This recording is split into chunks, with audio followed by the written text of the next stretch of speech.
प्रज्वलन के लिए पधारी है, प्लीज ठाकुर जी प्लीज।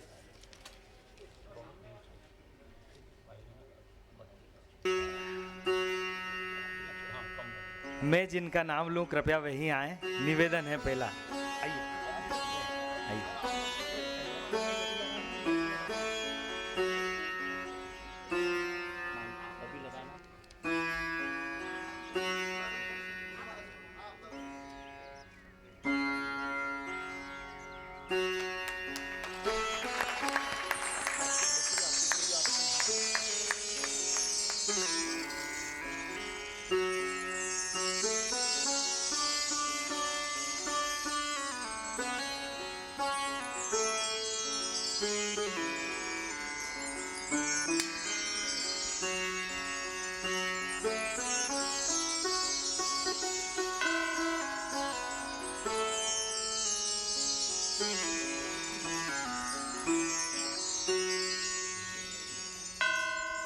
आप सभी का धन्यवाद। क्योंकि माँ देवी अहिल्या की नगरी है और स्वागत हमारी परंपरा है, मैं जिन जिन लोगों के नाम स्वागत के लिए आमंत्रित कर रहा हूँ कृपया वे ही मंच पर पधारें। श्रीमती सुनीता पिल्लई कृपया शीघ्र आएँ जल्दी से। राजेश जी गुप्ता खादी कल्चर, श्री जाजू जी, सुमिता जी पोरवाल, रचित जी माहेश्वरी, मनोरमा प्रसाद कृपया शीघ्रता से आएँ। मंजू टेकरीवाल, अनीता जी टेकरीवाल,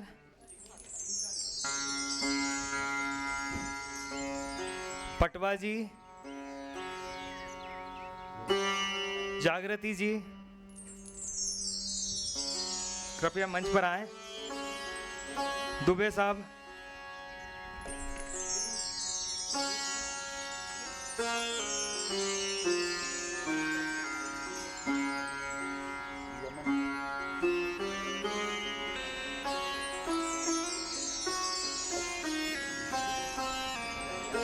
शीला जी आगर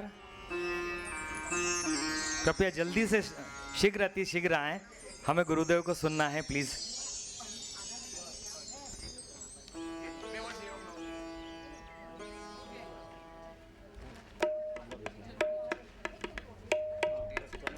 कृपया स्टेज से सब उतर जाएं, मेरा निवेदन है। जिन्होंने माल्यार्पण कर दिया है कृपया उतर जाएं। स्टेज की थोड़ी सी मर्यादा रख लीजिए, बड़ी मेहरबानी होगी। मैं जिसका नाम ले रहा हूं वही आए प्लीज।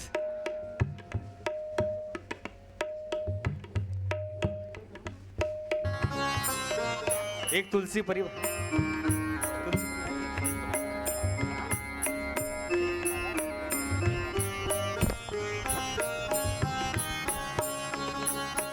इंदौर के तुलसी परिवार की तरफ से संजय सोनी जी, सुखदेव जी को, शुकाचार्य जी को माला अर्पण करके उनका स्वागत करेंगे। उसके पहले परम पूज्य ऋषिवर को माला अर्पण करके उनका स्वागत करेंगे। जोरदार तालियों के साथ अभिनंदन किया जाए।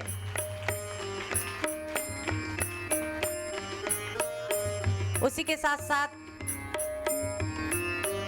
शुकाचार्य जी का भी माल्यार्पण से स्वागत किया जाए। श्री सुखदेव जी महाकाल के भोलेनाथ जी के परम भक्त है। आज यहाँ पर आकर हमारे कार्यक्रम की शोभा बढ़ाई है, इसलिए हम उनका बहुत बहुत धन्यवाद और आभार प्रकट करते हैं।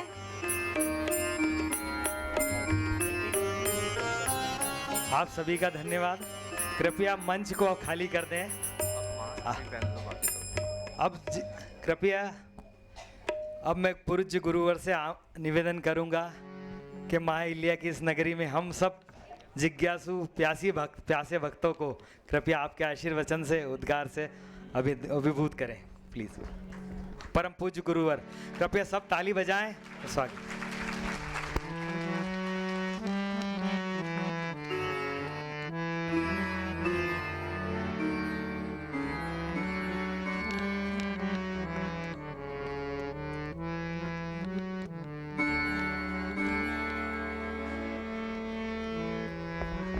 कृपया आप मंच से सब उतर जाएं प्लीज।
धननाथ पाद युगलम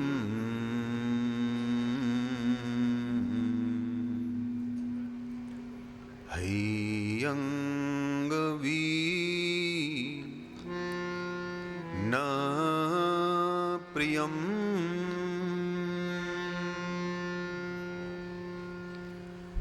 नित्यं श्रीमथुरादिपं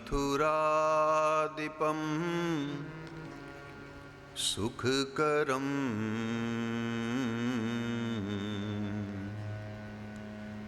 श्रीविठ्ठले शम्मुदा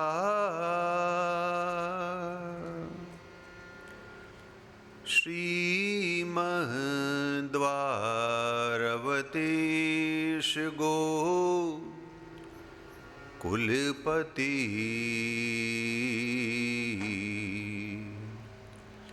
श्री गोकुले धुम विभुम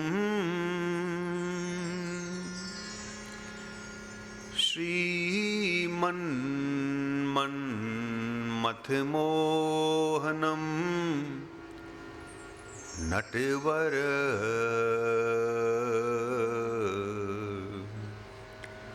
श्रीबालकृष्णं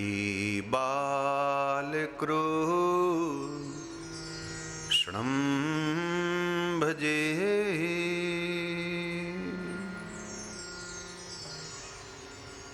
बोलिए श्री गोवर्धन नाथ की जय। श्री बाल कृष्ण लाल की जय। श्री श्याम सुंदरेश यमुने महारानी की जय। श्री वल्लभाधीश की जय। जय गोपाल राधे कृष्ण गोविंद गोविंद। जय गोपाल राधे कृष्ण गोविंद गोविंद।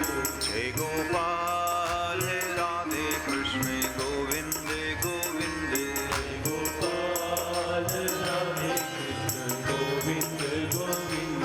कृष्ण गोविंद गोविंद कृष्ण गोविंद गोविंद। गोविंद गोविंद कृष्ण गोविंद गोविंद। कृष्ण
हरे नाम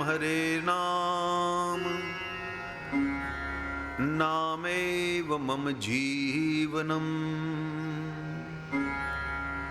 कलो नास्त्यैव नास्त्यैव नास्त्यैव गतिरन्यथा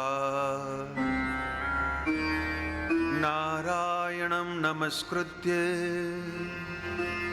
नरं चैव नरोत्तमं देवीं सरस्वतीं व्यासं ततो जयमुदीरये अज्ञानतिमिरान्धस्य ज्ञानाञ्जनशलाकया चक्षुरुन्मिलितं येन तस्मै श्री गुरुवे नमः।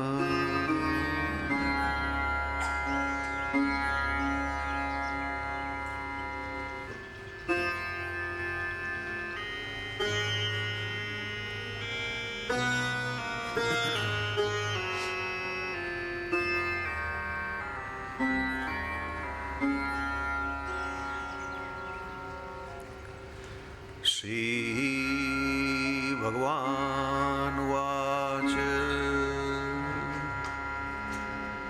चतुर्विद्यां भजतां मां जनाः सुकृतिनो अर्जुन आर्तो जिज्ञासु अर्थार्थी ज्ञानी च भरतर्षभ।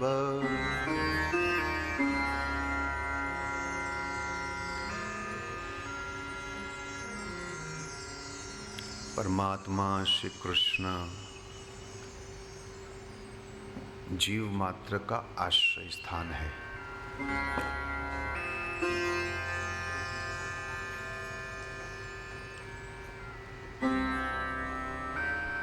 समय समय पर प्रभु ने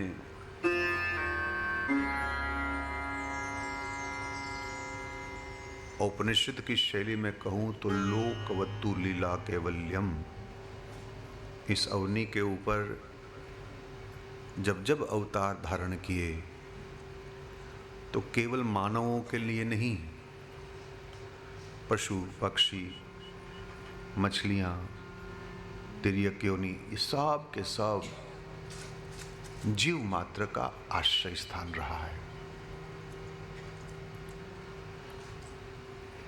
बंदर हो, भालू हो, गाय हो,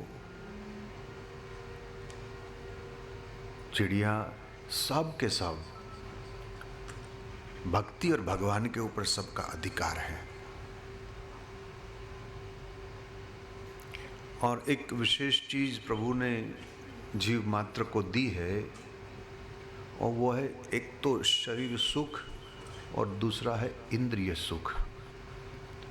ये दो सुख परमात्मा ने सबको समान दिया है, इसमें कोई अंतर नहीं, कोई फर्क नहीं।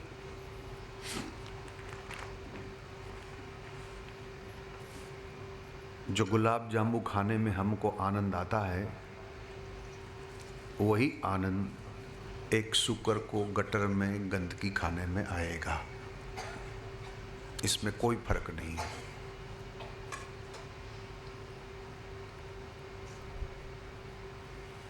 मैंने श्रीमद् भगवत गीता के 7वें अध्याय का बड़ा प्रसिद्ध श्लोक है, भगवान ने अर्जुन को कुछ बताया,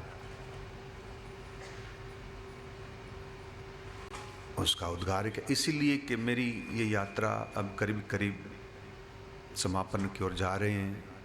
बहुत सज्जनों, बहुत लोगों से साक्षात्कार मुलाकात जो हुई, तो मैं सुनता हूँ। बोलना यहाँ होता है, नीचे उतर जाऊँ तब सुनता हूँ।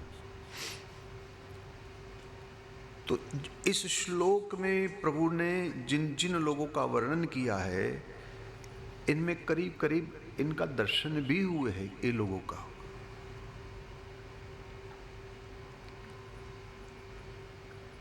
क्योंकि ये घटना हमारे जीवन में घट रही है।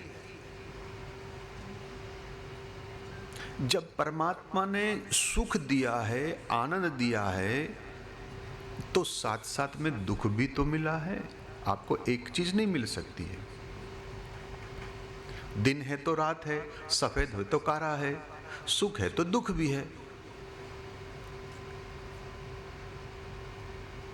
हमारा मानस ऐसा हो गया है कि जो हमको विधायक चीज जो मिली है, जो पॉजिटिव चीज मिली है, उसी के ऊपर इतना ध्यान नहीं है जितनी नकारात्मक के ऊपर है। और ये हमारी दुनिया, हमारा परिसर जो नकारात्मक है, उसने हमारा मानस को भी नकारात्मक बना दिया है। और कुछ समय के बाद इनके जीवन में सुख भी आए, समृद्धि आए, उनके पास संसाधन भी हो, तो भी चूंकि मानस उसका एक नकारात्मक नेगेटिव हो गया है, तो उसको सुख में भी दुख नजर आता है।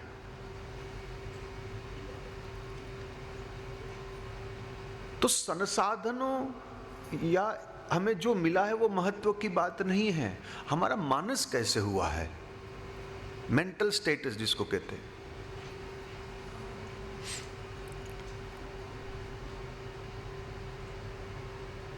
वैसे तो 2-2.5 साल के बाद आपका हमारा आमने सामने बैठने का अवसर मिला है। अधिक समय तो मैंने कहीं ज़्यादा दिया भी नहीं है, क्योंकि मैं मानता हूँ कि हम कितने घंटों तक बोले वो महत्व की बात नहीं है। महत्व की बात है कि हम क्या बोले। आप कितने बोल रहे, आप क्या खा रहे हैं, वो नहीं, आप किस चीज़ को खा रहे हो, क्वालिटी क्वांटिटी नहीं। वैसे भगवान की एक शैली है, अर्जुन को अलग अलग नाम से 28 बार गीता में परमात्मा ने संबोधन किया है, लेकिन एक ही श्लोक है जहां एक श्लोक में 2 बार अर्जुन का नाम लिया है। चतुर्विधाम अजंती माम जनाहा सुकृतिनो, पहले अर्जुन, द्वितीय चरण में अर्जुन शब्द आया, और चतुर्थ में दोबारा प्रभु नाम लेते हैं। कोई भी बात को स्पष्ट करना हो या आदमी को हिलाकर जगाकर उसको समझाना हो, तो हो सकता है बार बार उसको संबोधन करना भी जरूरी है। तो प्रभु ये बता रहे हैं कि कैसे कैसे लोग मेरे शरण में आते हैं। कैटेगरी बताई, श्रेणी बताई है प्रभु ने। ये श्रेणी बताने से पहले सुकृति लूं, वो भी पुण्यशाली होना चाहिए। हर एक आदमी मेरे तक पहुंच भी नहीं सकता। प्रभु ने ये श्लोक, वैसे तो घंटों तक इस पर बोल सकते हैं, और मैं ज़्यादा इसलिए नहीं बोलूं क्योंकि दुनिया भर का सबसे एक कठोर क्रिटिक जो है मेरे सामने बैठा है, सबसे बड़ा क्रिटिक है, वो पकड़, ये ऐसा ऐसा ऐसा है। वो मेरे को ये पूछ रहे थे कि ये ऊपर क्यों नहीं बैठ रहा है, वो नीचे क्यों जा रहा है, नीचे क्यों जा रहा है, हमने कुर्सी रखी, नीचे क्यों जा रहा है, नीचे क्यों जा रहा है। देखो, शास्त्र का ज्ञान हो वो तो अच्छी बात है, लेकिन शास्त्र का ज्ञान यदि आचरण में न हो तो केवल बुद्धि में ही बना रहता है। ज्ञान आचरण में आए तब वो सार्थक होता है, और ज्ञान जब आचरण में लो तो वो टिकता है। ज्ञान के मुताबिक जो कर्म न हो तो कर्म के मुताबिक ही ज्ञान रह जाएगा आपका। ऊपर नीचे क्यों, ऊपर क्यों नहीं बैठे, ऊपर, इसका कारण है, यहां जो मैं बैठा हूं ना, मैं गुरु हूं, घर पर मैं पिता हूं, तो जब मैं पिता हूं तब वो मेरे पास बैठ सकता है, गुरु के हिसाब से यहां नहीं बैठ सकता, इसको नीचे बैठना। ये ज्ञानियों की रीत है, उनकी परंपरा है। केवल खोपड़ी में आ जाए, टेलीविज़न में तुम्हारा चेहरा आ गया, सोशल मीडिया में यूट्यूब लगा दिया, इससे कोई नहीं बनता है मेरे भाई। आचरण में होना चाहिए। हाँ, इसलिए वो ऊपर नहीं बैठा, वो नीचे बैठा है। गुरु की मर्यादा होती है। हाँ, उनके साथ व्यवहार कैसे करना। खैर मैं ज़्यादा ना कहूँ, मैं तो ये इस बात के ऊपर कि भगवान ने पहले तो यही कहा कि हे अर्जुन, ये तो कोई कोई लोग है, फिर भी इनमें से 4 लोग, प्रथम परमात्मा ने जिसका नाम, असल में तो कोई भक्त हो, कोई ज्ञानी हो, उसी का नाम लेना चाहिए। मुझे ऐसा लग रहा है कि जितनी संख्या है ना, नंबर कैटेगरीज वाइज, उसी हिसाब से परमात्मा ने लिस्ट बनाया कि सबसे ज्यादा कौन है, फिर इससे कम दूसरा नाम लो, इससे कम तीसरा, और इससे भी कम जो है सबसे आखिर में उनका नाम। तो दुनिया में सबसे ज्यादा कौन जाते, बोले आर्तो, ये दुखी लोग। जहां भी देखो एक हमारा अभ्यास हो गया है ना, रोना धोना, फरियाद करना, शिकायत करना।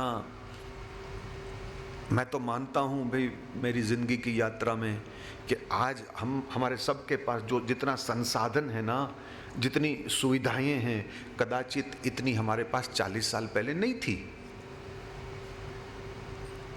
मोटी मोटी बात है। संसाधनों भी हो गए, आज रोटी कपड़ा मकान की इतनी चिंता नहीं। हाँ है, कई लोगों को अभी भी है, बाकी ज्यादातर। फिर भी हमारा एक अभ्यास हो गया है रोना धोना, फरियाद करना, शिकायत करना। एक बात याद रखो, परमात्मा ने यदि आपको कम दिया हो या आपको थोड़ा बहुत दुख दिया हो, तो वो आपकी योग्यता के हिसाब दिया है। आपकी योग्यता इसकी है। और योग्यता का अर्थ होता है जो कर्म कहीं न कहीं आपने बीज बोया है। वेदांतियों का ब्रह्म हस्तक्षेप नहीं करता, ना वो प्रेरक तत्व है। He does not influence you. आपको जो करना सो करो, सो कहीं न कहीं हमने बी बोया है और वो फल प्रभु हमको दे रहे। वो अपनी मर्जी से फल नहीं दे रहा है। हम मंदिर में कई बार जाकर प्रभु से प्रार्थना करें, अरे भाई तू तो दयालु है, कृपालु है, लक्ष्मीपति है। आजकल 2-2.5 साल से ये सब धंधा पानी जो है थोड़ा कम हो गया और इतना थोड़ा बहुत कर्जे में भी आ गया, वो दुकान बराबर नहीं चल रही है। प्रभु तू थोड़ा इधर कर देने, तेरे को क्या फर्क पड़ता है, वो तो समुद्र में से 1-2 बूंद चली जाए तो क्या, ऐसी और वो ना दे तो समझ लेना उसने सोच समझ कर आपको वहां रखा है। 2.5 साल में यदि रोग भी आपको दिया तो इसका कारण है सुवर्ण को जब तक तपाया नहीं जाता तब तक कंचन काया प्रकट नहीं होती है। मक्खन को भी तपेली में रखकर अंतिम जो प्रोसेस उसी का है, उसको जलाना होता है। जलाया इसलिए जाता है कि जब तक इसमें खटाश, जो थोड़ी बहुत खटाश हो जाती है मक्खन में, वो जले नहीं तब तक शुद्ध घृत प्रकट नहीं होगा, घी प्रकट नहीं होता। मक्खन को तपाना पड़ता है। तो क्या पता भाई, मुझे कितने लोगों को ये कोरोना लग गया, मैं तो सबका तो नहीं पता, बट जिन जिन लोग, आपने जब हुआ था तो आपने किया क्या था? 2 हफ्ते हॉस्पिटल में थे, तुमने किया क्या वहां? कुछ कारण होगा ना, उसने वहां आपको बांध कर रख दिया था। वो टाइम था इंट्रोस्पेक्ट करने का। हमारे कबीरा कहा है कि जरा हल्के गाड़ी हाँको, नहीं चल रही थी ना तो टायर पंक्चर कर दिया, धीरे हो जा और सोच। अधिकतम लोग दुखी जो है सो प्रभु के पास जाते हैं। आपको जाना भी पड़े ना तो एक सुझाव, वैसे तो आप ज्यादा समझते हो, एक सुझाव है, प्रभु को कभी ये मत कहना कि हे भगवान आप मेरा दुख को दूर कर दो, तो दुख भंजन है।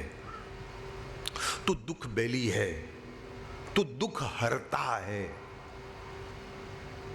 ऐसे संबोधन परमात्मा को न करे, ऐसा नाम भी प्रभु को न दे। जब उन्होंने आपको दुखी किया ही नहीं तो फिर वो आपका दुख दूर क्यों करे? You are the reason way you are. तुम ही कारण हो, कोई वो थोड़ा ना है। उसे क्या फर्क पड़ता है? थोड़ा बहुत कोई कुछ हो, सीधे पंडित के पास जाकर अपनी मेरी पत्री को देख लो भाई क्या हो रहा है। और ऐसा कोई पंडित नहीं, ऐसा कोई डॉक्टर नहीं, डेंटिस्ट के पास जाओ तो बिना दांत गए वापस आओगे ही नहीं। डॉक्टर के पास जाओ और वो दवा न लिखे तो फिर वो डॉक्टर का मतलब ही क्या है? और पंडित के पास जाओ तो फलानी ग्रह जो है वो 6ठे स्थान में बैठा हुआ राहु का जो है ना 12वें स्थान के ऊपर नजर हो गई, और आज से तो भाई शनि जो है ना वो केतु के साथ लड़ाई कर रहा है, तो एक काम करो मैं नंग बना देता हूं, तू पहन ले।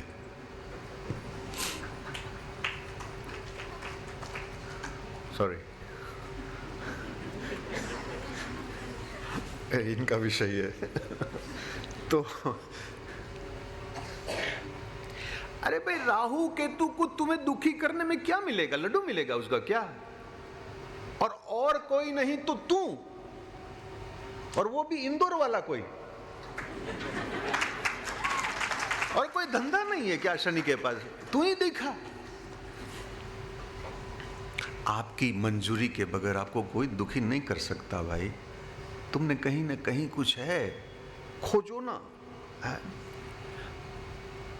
ये दृष्टांत, ये बात सिद्धांत समझाने के लिए भगवान ने हनुमान जी को ये कहा कि हनुमान तू दुखी मत हो, ते मम प्रिय लची मन ते धुना।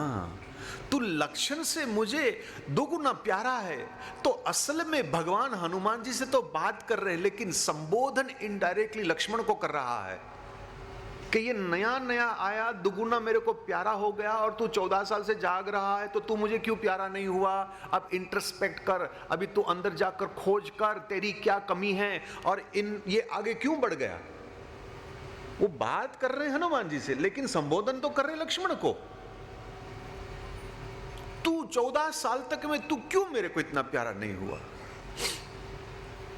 तो एक सुझाव है, जब आप जाओ ना इस अवस्था में, तो भगवान को ये कहना कि भगवान मेरा दुख दूर मत कर, क्योंकि वो तो मेरा हिसाब है, लेकिन दुख को लड़ने की मेरी ताकत मुझे बढ़ा दे। बस है, मेरी ताकत को तू बढ़ा दे। आपकी समस्या से आपका विश्वास बड़ा होना चाहिए। विश्वास प्रथम अपने आप पर करो। हाँ, जहां पैसा काम ना आए, जहां तुम्हारी जान पहचान काम ना आए, वहां आपकी काबिलियत आपको काम आएगी। पैसा काम में नहीं आता, जान पहचान काम में नहीं आती है। भरोसा रखो, I can do, I will succeed. पहले मन से तो मान लो, फिर जो होगा सो होगा, तो देखा जाएगा। और ये इस प्रकार के प्रयत्न करने के बाद प्रार्थना करना। प्रयत्न और प्रार्थना पार्टनरशिप है। रथ के दो पहिए हैं। लोग, बहुत से लोग प्रयत्न करते, कर्म करते, मेहनत करते, प्रार्थना नहीं करते, क्योंकि इतनी श्रद्धा नहीं है ना। वो जो दिखता नहीं उसी के ऊपर विश्वास इतना तुरंत नहीं आएगा। लेकिन मान लीजिए प्रभु, प्रयत्न के साथ साथ समानांतर माने पैरेलल, साथ साथ में तुम्हारी प्रार्थना भी होनी चाहिए।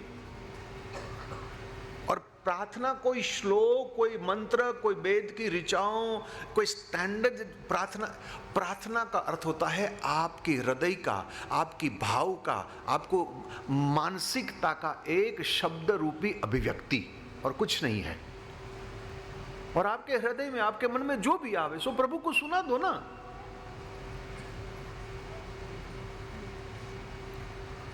एक आनंद 12 दिन से घूम रहा हूं, कभी ट्रेन में, कभी प्लेन में, कभी गाड़ी में, कभी चलकर, कभी सोना मिला, कभी सोना नहीं मिला, कभी बारिश में गीला हो गया, कभी खाना बराबर मिला, कभी टाइम पर नहीं पहुंचा तो खाना भी नहीं खाया। थोड़ा जो है ना कमर में दर्द हो रहा है, तो हे प्रभु, टाइम पर तेरी प्रार्थना, टाइम पर तेरी पूजा में न कर पाया ना, तो थोड़ा मुझे माफ़ कर देना। थोड़ा आजकल थोड़ा बिजी हो गया, तो बुरा मत मानना, वो तो मेरे दिल में तो है ही, बट मेरी मजबूरी के कारण से मैं नहीं कर पा रहा हूँ। तू तो जानता है, तू देखता है सब कुछ। क्या ये प्रार्थना नहीं है क्या? हैं? ये प्रार्थना नहीं है क्या? आप कुछ श्लोक बोलोगे ही, कुछ मंत्र बोलोगे, वही प्रार्थना है। आप प्रभु से बात करो। क्यों? क्योंकि वो अकेला है। एको ब्रह्म द्वितीय नास्ति, भगवान वेद का है। एक ही ब्रह्म है और अकेलापन अभिशाप है। और जो अकेला होता है ना, जो भी कोई अकेला हो, वो चाहता है कि कोई मेरे से बात करे। हैं? लोनलीनेस इज अ कर्स, एक श्राप है। तो तुम्हारे कन्हैया से तुम बात करो ना, खूब प्रसन्न हो जाएगा। और तो जो दुखी लोग हैं वो मेरे पास आते हैं अर्जुन। जिज्ञासु, थोड़ा कुतूहलता होती है कि ये क्या चीज है। ये शिव जी का अभिषेक करते हैं, ये कन्हैया को चंदन लगाते हैं, राम की आरती करती हैं, भाई ये क्या है, ये क्या सब लोग कर रहे हैं। ये कुतूहलता, एक जिज्ञासा, इंक्विजिटिव लोग जो होते हैं ना अर्जुन, वो लोग भी मेरे पास आते हैं। दुनिया में कितने लोग हैं जो एक तो ब्रह्म तत्व को समझता है और वो ब्रह्म तत्व समझने के बाद ही उसकी आराधना करते हैं। इसीलिए ब्रह्मसूत्र भगवान बादरायण ने जब शुरुआत करी, इसी कारण से ही प्रथम सूत्र में अथा तो ब्रह्म जिज्ञासा, वहां से शुरू करते हैं। द वेरी फर्स्ट सूत्र ऑफ ब्रह्मसूत्र, अथा तो ब्रह्म जिज्ञासा। आओ हम उसी की चर्चा करें, हम उसी के बारे में आपको बताएं। ये कौन है? ब्रह्मसूत्र में सिर्फ ये ब्रह्म की ही चर्चा है। डेफिनेशंस बहुत सारे हैं, शास्त्रों में मिलेगा, ग्रंथों में मिलेगा, पुराणों में मिलेगा, वेद में, उपनिषद, सब जगह पर आपको मिलेगा। लेकिन कोई भी ब्रह्म यही है ऐसा कोई नहीं कह सकता।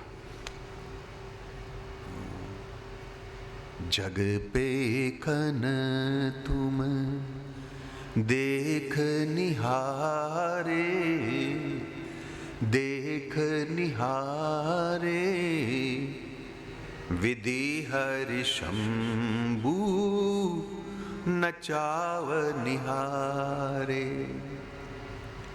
सोई जानत जई देहि जनाई,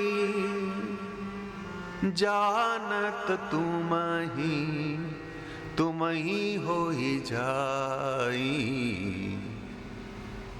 ये एक बुद्धिमान, एक ज्ञानी महापुरुष का ये शब्द है। ये कोई अनपढ़, कोई गवार, कोई एरे गेरे नथु नहीं बोल रहा है। ये भगवान वाल्मीकि जी बोल रहे हैं। एक तो प्रभु आपको कोई नहीं, राम तुम्हारे स्वरूप बचन अगोचर, बुद्धि पर अविगत अकथ अपार, नेति नेति नित्य निगम कहे। You are beyond contemplation, you are beyond. भगवान पुरुष सूक्त कहते हैं, वेद जी कहते हैं, भगवान 10 अंगुल सबसे ऊपर। हम नहीं जानते, हम नहीं समझते। वेद के शब्द न एति, न एति, इनकम्प्लीट, इनकम्प्लीट। तो जो जिज्ञासु लोग होते हैं ना अर्जुन, वो भी मेरे पास आते हैं। ज्यादातर हमारे पास जो है ना, है वो प्रभाविक श्रद्धा है, स्वाभाविक श्रद्धा नहीं है। प्रभाविक श्रद्धा का अर्थ, जब हम छोटे थे ना तो दादी या माताश्री हमको मंदिर ले जाती थी, हवेली में ले जाती थी, हम दर्शन करते थे ठाकुर जी के, या तो कोई सत्संग हो रहा था, कोई भजन हो रहा था, वहाँ जाकर गए थे, कभी तीर्थ यात्रा में ले गए। तो वो सारी चीज़ देखकर अभी हम भी मानने लगे। स्वाभाविक श्रद्धा, स्वाभाविक जिसको हो जाती है ना, वो एक्सेप्टेंस नहीं करता, वो सवाल करेगा। समझ लेना, इसमें स्वाभाविक है। प्रभाविक वाला कुछ नहीं बोलेगा। दादी ने कह दिया हाथ जोड़ो तो हाथ जोड़ दिया, धोख खाओ धोख खाया, प्रसादी ले लो प्रसादी ले ली। इनकी टिकती नहीं महाराज, डामाडोल है। लेकिन मंदिर में जाकर ये सवाल करे लड़का के, ये भाई उसने एक हाथ ऊंचा क्यों रखा है और एक हाथ नीचा क्यों रखा है, तो समझ लेना उनकी स्वाभाविक श्रद्धा है?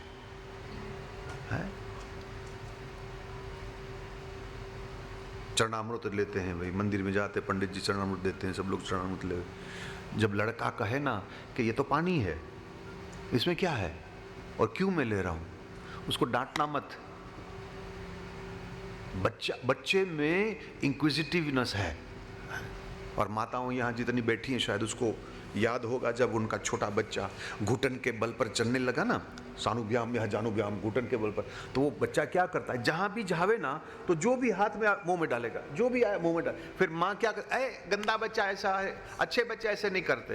अरे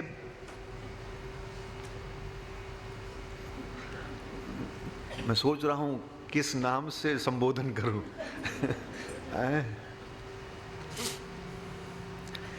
ये गंदा हरकत नहीं कर रहा है, उसमें कुतूहल है, एक इंक्विजिटिवनेस है। और जब वो छोटा बच्चा है ना, तो 5 इंद्रियों में सबसे शक्तिशाली कोई इंद्रियां हो तो वो जबान है, इसीलिए वो उठाकर मुंह में डालता है। इससे उनकी बुद्धि को पता चलता कि ये चीज क्या है, तो देख रहा है, क्योंकि पहली बार देखी ना उसने ये चीज। और माँ उसको मारेगी, नहीं गंदे बच्चे हैं, अच्छे बच्चे ऐसे नहीं करते। ये हमारी ये माताओं को बच्चे को कैसे बड़े, वैसे तो सदियों से करती आ रही है, लेकिन क्या बच्चे एयरपोर्ट में देखो उधम मचाने वाले, कहीं ले जाओ तो उछल कूद करने वाले। मैं अभी कहीं जा था, वो पता नहीं कहाँ था, 4-5 बच्चे वो बंदरों की तरह उछल कूद ही कर रहे। 2 बार तो मेरे को बंद होना पड़ा। कोई डिसिप्लिन नहीं, कोई शिष्टता नहीं है, कोई सिखाया नहीं जाता। एक दरक की तरह बच्चा, एक तो बच्चा जब रोवे तो उसको उठाओ मत।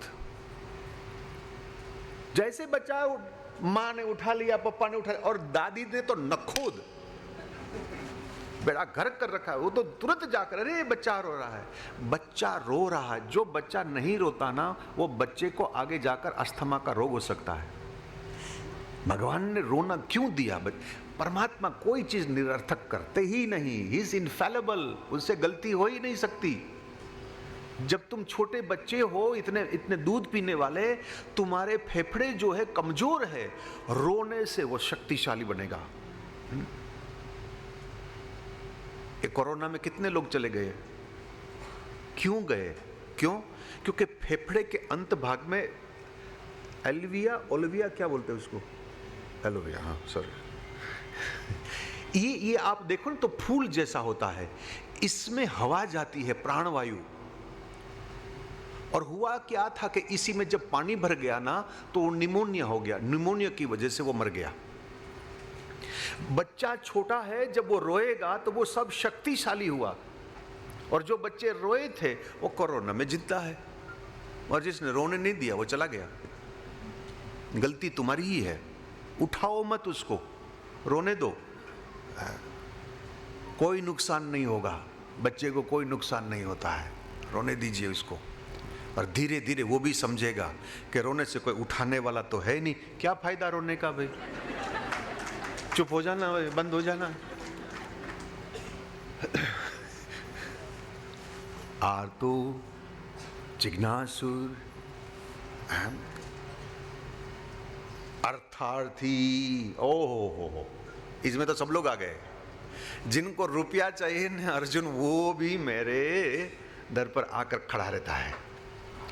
भले हम मंदिरों में जाकर बोले नहीं, लेकिन अंदर तो कहीं ना कहीं आवाज होती है कि भाई वो थोड़ा आजकल ये हो जाए ना तो मैं ये कर लूं, मैं वो कर लूं, मैं वो पालूं, वो पालूं। शास्त्र कहते हैं कलयुग में सर्वगुणा कांचनमाश्रयन्ते, सब के सब गुण आज पैसे में हैं। देखो पैसे की कोई निंदा नहीं हो, हमने शास्त्रों में कहीं धन संपत्ति की निंदा नहीं करी। परमात्मा धन देते हैं धर्म के लिए, भोग के लिए नहीं देता। और ये पाश्चात्य देश में इन लोगों ने खोज छानबीन करने के बाद बहुत बड़ा इन लोगों ने समाज के सामने एक रिपोर्ट लिखा कि मनुष्य अपने जीवन में जितना कमाता है तो इनमें से सिर्फ 30% खर्चता है, 70% तो यहाँ ही रह जाता है, वो खर्चता ही नहीं। 70%, आप सोचिए 70% तो यहाँ छोड़कर जाएगा। इंदौर में नहीं हो, इंदौर में तो बराबर काम करते हो आप लोग। अरे भाई यहाँ तो एक के एक बढ़कर भामाशाह बैठे यहाँ सब।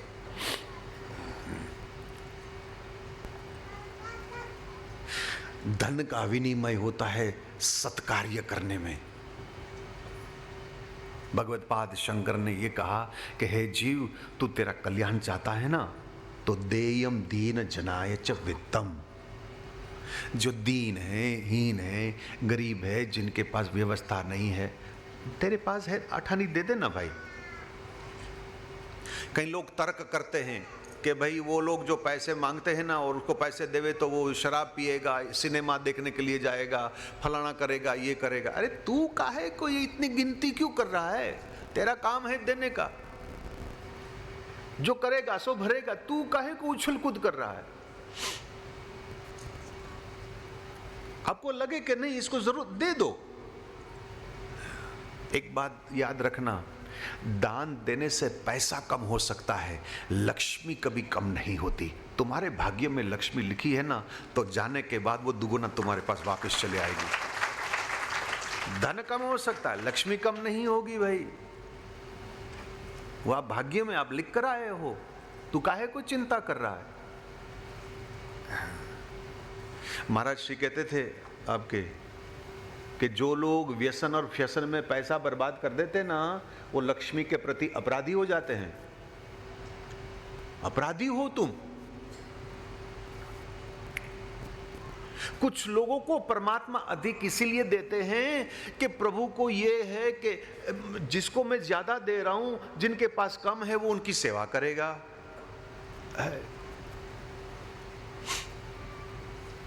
और खाने से अधिक आनंद खिलाने में होता है, हैं? वो तो आपने अनुभूत करी होगी। हमारे मरने के बाद हमारा बच्चा जो है भागवत को बिठाएगा, मेरा कल्याण कर देगा। ऐसी क्यों बैठे हो भला? परीक्षित महाराज जानने के बाद जन्मेजय ने पीछे से बाछे से कोई भागवत नहीं रखवाई थी। वो तो जब जिंदा था बैठ गए शुकाचार्य के पास कि भाई महाराज मैं आपके पास आया हूं, मेरा कल्याण करो, तो भागवत सुना दी। और यदि तुम्हारे जाने के बाद तुम्हारा बेटा भागवत कराएगा तो अपनी कमाई से नहीं, तू जो रुपया छोड़ कर गया ना उसी से ही करवाएगा, देख लेना। तो फिर तू जिंदा था तब क्यों नहीं किया?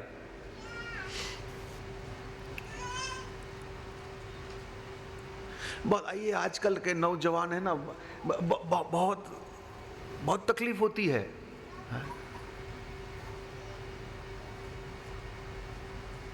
बुढ़िया बीमार हो जाए तो ताना मारते हैं, अरे तू तो इतनी भागवत सुनती है तो तू बीमार कैसे हुई? बाबूजी की दुकान नहीं चली तो अरे भाई तुमने तो तीर्थ किया था, तो तुम्हारी दुकान क्यों दिवाला फूक गई? तुम्हारा ये हो गया भाई, तुम तो मंदिर में रोज जाते थे। बस यही सॉफ्ट कॉर्नर मिलता है तुम्हें। कोई भी नुकसान हो जाए, तुम्हारे हिसाब से काम ना हो तो सीधा तुम यही करते हो। कोई आदमी मर गया है, हमारे एक दो आइटम मैं भी जानता हूं, घरवाली मर गई तो बस नास्तिक हो गया। लो, अरे तेरी घरवाली को मरना और हनुमान जी से क्या लेना देना भाई? बंद कर दिया, मंदिर बंद कर दिया, भगवान का नाम मत लो। मेरी घरवाली मर गई क्योंकि वही वो तो पाठ पूजा इसकी करती, फिर क्यों मर गई? अरे भाई कुछ नुकसान हो जाए, कुछ गलत हो जाए कोई, तो तुम ऐसे क्यों नहीं बोलते कि ये आदमी मर गया, ये तो फलानी क्लब का मेंबर था, फिर भी क्यों मर गया? बाकी क्लब मेंबर नहीं बोलोगे आप।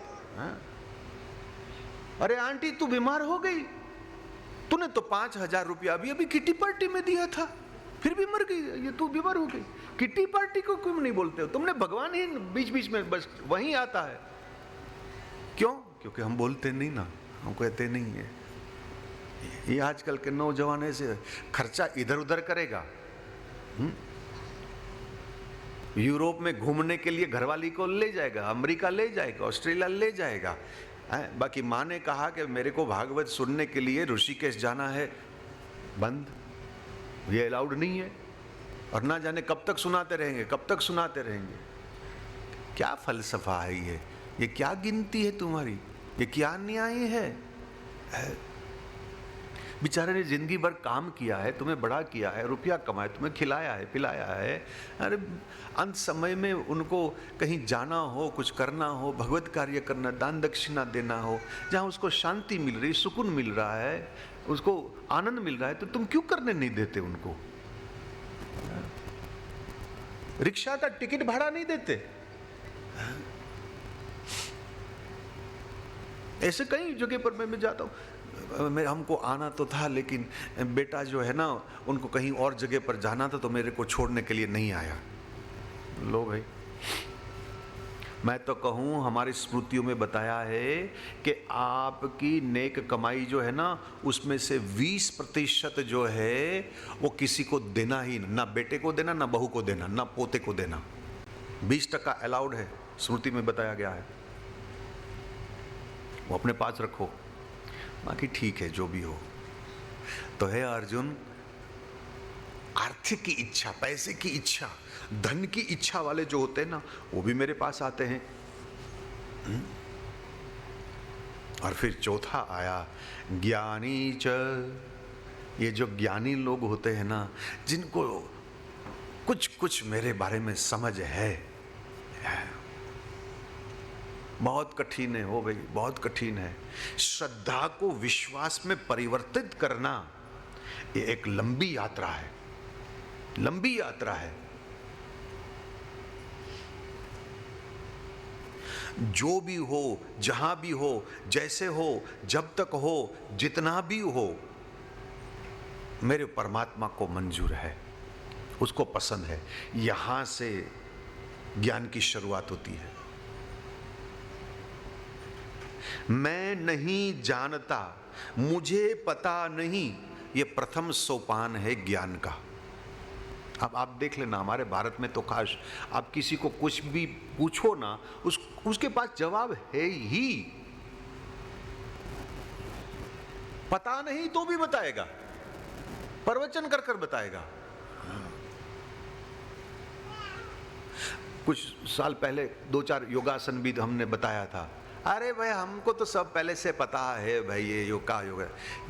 ये हमारे भारतीयों में प्रॉब्लम क्या है पता है? You cannot teach an Indian anything because an Indian knows everything. बात खत्म, पूर्ण विराम, फुल स्टॉप। हम उनको कुछ सिखा ही नहीं सकते, उनको सब पता है, बस आठाने की अकल नहीं है उसमें। लो ना भाई, लिखे पड़े खच्चर। बाकी ज्ञानी लोग हैं अर्जुन, वो भी मेरे शरण में आते हैं। ज्ञान का व्याख्या शास्त्रों में बहुत कुछ मिली है, लेकिन ज्ञान की एक एक चीज ये घटना है कि जहां मैं नहीं, मेरा नहीं, मैं कुछ नहीं, अहम से है,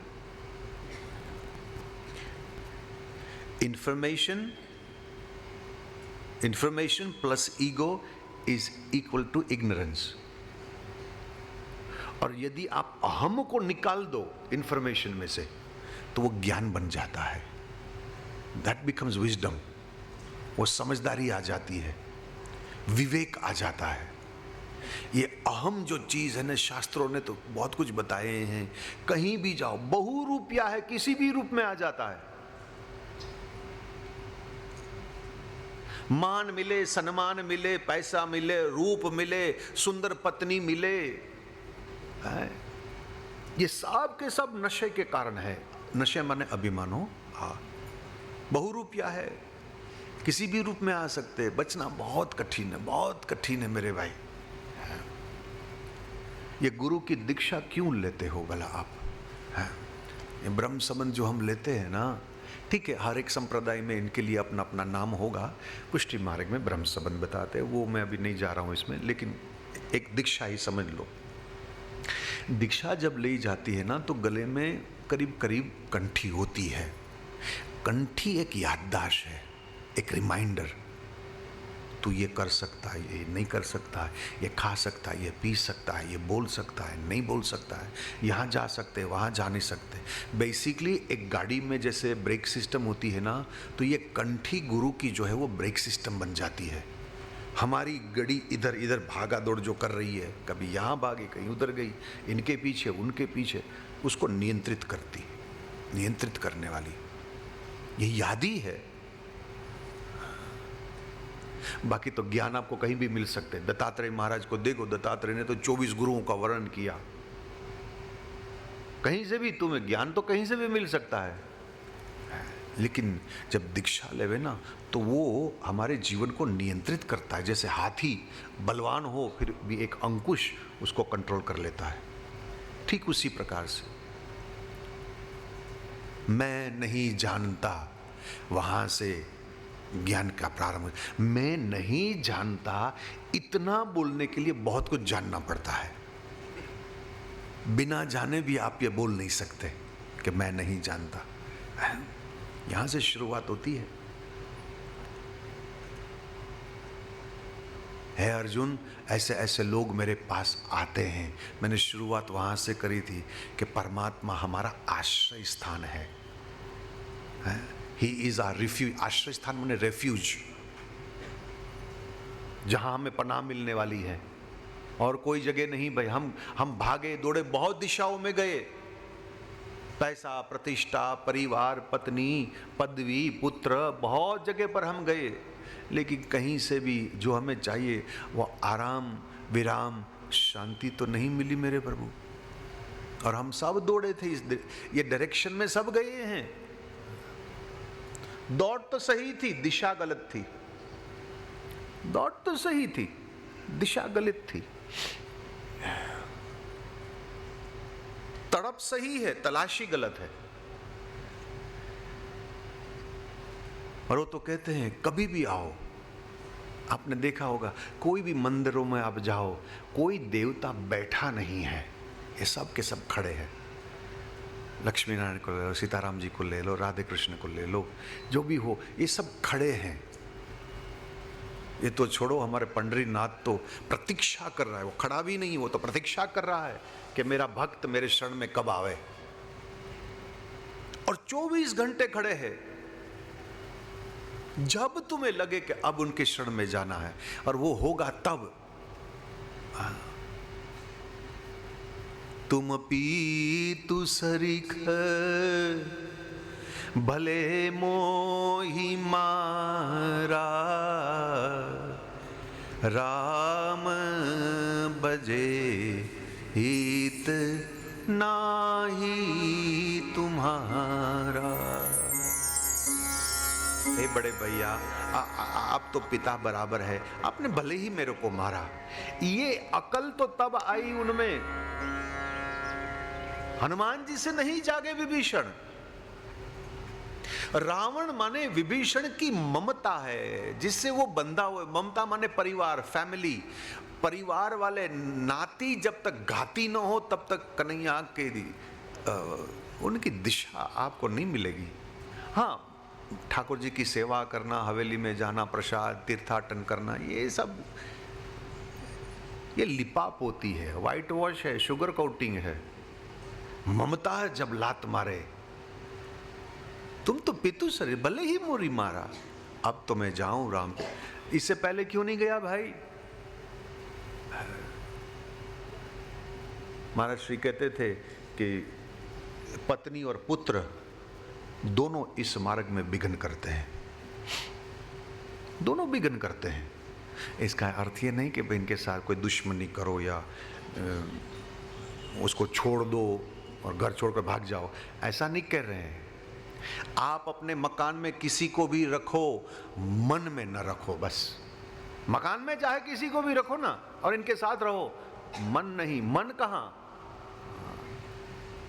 विक्रेतु कामा किल गोप कन्या मुरारी पादा पित चेत वृत्ति दद्यादिकं मोहवशाद वोचर गोविंद दामोदर माद।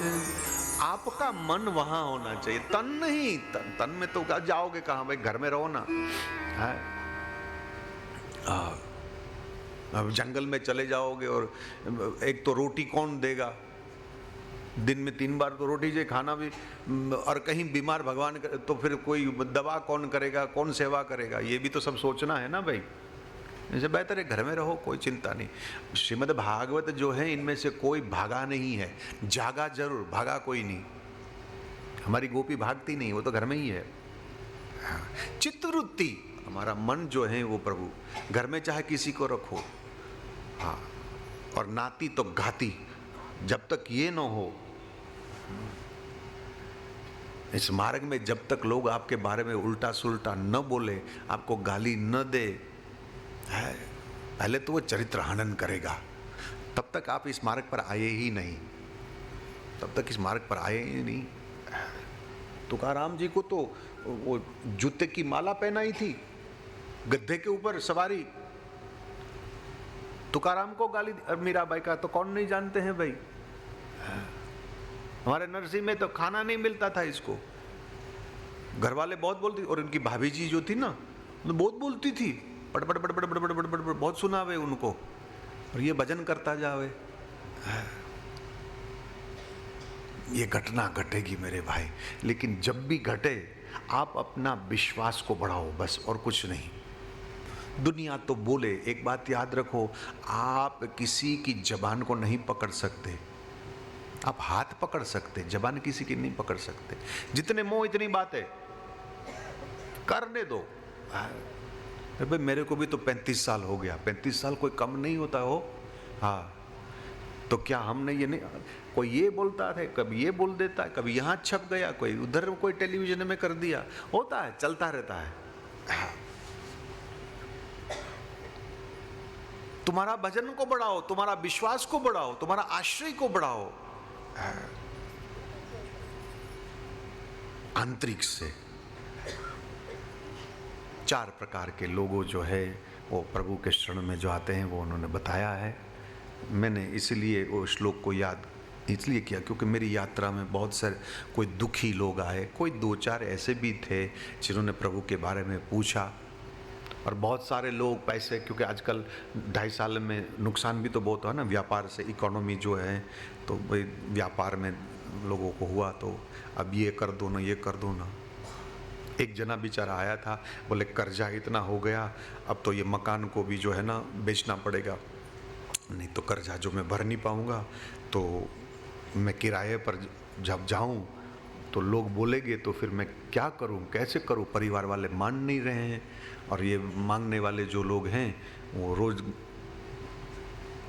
तो मकान बेचना पड़ेगा। तो ऐसे ऐसे भी लोग हैं कि भाई नौबत यहाँ तक आ गई। दुखी तो लोग है ही। दुख के बारे में सिर्फ ये अंतिम बात बता देता हूँ, फिर मैं विराम कर। एक तो दुख को याद न करो, दुख को याद करने से दुख जिंदा रहता है। दुख की चर्चा करने से दुख फैलता है। तुम्हारी दुख भरी कहानी किसी को मत सुनाओ, किसी को नहीं सुननी है, सबके पास अपनी अपनी कहानी है। दुख का कारण जो है वो खोजो कि किस वजह से मेरे जीवन में ये कारण खोजो, और एक बार आपको कारण मिल जाए ना, एक बार डायग्नोज हो गया तो फिर आप ट्रीटमेंट कर सकते हो, बराबर ना। बिना डायग्नोज ट्रीटमेंट थोड़े ना कोई करते, डॉक्टर भी यही करेगा। तो आप पहले उसका कारण खोजो कि किस वजह से ये हुआ है। मैं बीमार हुआ तो किस वजह से हुआ हो, हाँ कुछ खाया होगा, कुछ पिया होगा, कहीं गया होगा, किसी वजह से हुआ है, फिर आप ट्रीटमेंट करिए। और दुख की चर्चा तो करो ही मत, फैलता है। दुख के लिए एक चीज है विस्मृति, भूल जाना, सबसे बढ़िया चीज है। जो दुख को भूल सकता है ना, वो सदा के लिए सुखी ही है बस। हाँ, दुख को परमात्मा की प्रसादी समझो, क्योंकि बहुत अच्छी अच्छी घटना घटती है दुख में। ओ भाई, सर्वप्रथम तो ज्ञान प्रकट हो जाता है दुख में, सुख में नहीं होता। सुख में तो जीव गाफिल है, दूसरे का अपमान भी करेगा, बहुत कुछ। दुख में परमात्मा याद आता है। ऐसा नहीं कि सुख में नहीं आता, बाकी दुख में ज्यादा आता है। और जब अंदर से आर्तनाद से जब हम पुकारते हैं ना, तो वो अर्जी जो है वो परमात्मा तुरंत फाइल को पहले तुरंत देखते थे, अरे भाई ये तो इमरजेंसी में आई है, चलो जल्दी इसको फाइल को देखो। सुख में जब हम बोला ठीक है भाई वो पीछे रख दो ना, टाइम आएगा तब देख लूँगा। बाकी दुख में आर्तनाद से जब आप पुकारते हो ना, तो प्रभु तुरंत सुन लेते हैं, तुरंत मंजूर कर लेते हैं, तुरंत कुछ ना कुछ हो जाता है। पुकारना है तो प्रेम से पुकारो, प्रभु से प्रीति करो, भक्ति करो, तो अहेतु की अप्रतियता ये आत्मा संप्रसिद्धति, इस प्रकार की प्रीति करो। प्रेम और भक्ति करने की कोई वजह नहीं होती, बस होती है, एक सहज है, अपने आप हो जाती है। इसमें कोई तैयारी नहीं है, कोई प्री प्लानिंग नहीं होता कि भाई मैं इनसे प्रेम करूंगा, वो अपने आप हो जाता है। भक्ति भी ऐसी है। और या तो भगवान ने भले 4 की गिनती करी, एक गिनती और है कान्हा, तेरे को प्रीति करके बगैर हम रह ही नहीं सकते। बस ना मैं कोई दुखी हूं, ना मुझे पैसा चाहिए, ज्ञान जैसी तो चीज मेरे में है ही नहीं, है? मेरे में कोई जिज्ञासा भी नहीं है कि तू कौन है, कहाँ है, कैसे। बस हम तो तेरे नाम लेवे, तेरे को याद करता हूँ, तेरी छवि जब सामने आ जावे तो मुझे प्रसन्नता मिलती है, इसीलिए मैं तेरे को प्रेम करता हूँ। कारण भी नहीं होनी चाहिए। प्रभु को प्रीति करने में कारण थोड़ा ना होता है, एक सहजता है। इसी प्रकार से उनको पुकारो, फिर देखो आपकी जिंदगी में क्या घटना घटती है। वैसे तो बीच में 2-2.5 साल एक कड़ी टूट गई थी, अब तो प्रभु ने कुछ ये वायरस जो है उसको ठीक किया है। मैं प्रभु से ज़रूर प्रार्थना करूं कि आपके आने वाला जो समय है वो सुखद हो, आनंदमय हो।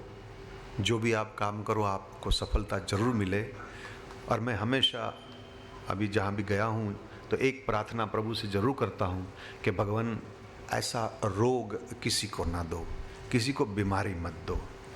ठीक है 2 दिन रोटी नहीं मिलेगी तो चलेगा, लेकिन ये दर्द जो है ना, ये बीमारी जो है, रोग जो है, हे भगवान सर्वे भवन्तु सुखिना सर्वे सन्तु निरामया। ऐसी प्रभु को मैं जरूर प्रार्थना करूं। और अब मैं कल आया था तो थोड़ी चर्चा भी हो रही थी। मैंने पूछा कि भाई इंदौर में कब आखिर में हमने वचनामृत दिया था, तो कोई सज्जन ने सबने मिलकर अंत में कहा 2005। 17 साल हो गए, 17 साल हो गए महाराज, अब कर क्या रहे हो? 17 साल बहुत लंबा होता है। तो प्रभु कृपा करे कि कुछ हम सब साथ में मिलकर कुछ ऐसे करें जिससे परिवार को 1-2 घंटा नहीं, कुछ 7-9 दिन तक का ही उसको टाइम मिल जाए तो अधिक मैं आपके साथ बैठ सकूं। ये भी प्रभु से मैं प्रार्थना करूं, है? मेरी वाणी को मैं विराम दूं। इनसे पहले 1 मिनट के लिए हरि नाम सन, 1 मिनट के लिए हम हरि शरणम हरि शरणम हरि शरणम श्री हरि शरणम हरि शरणम हरि शरणम हरि शरणम श्री हरि शरणम हरि शरणम हरि शरणम हरि शरणम श्री हरि शरणम हरि शरणम हरि शरणम हरि शरणम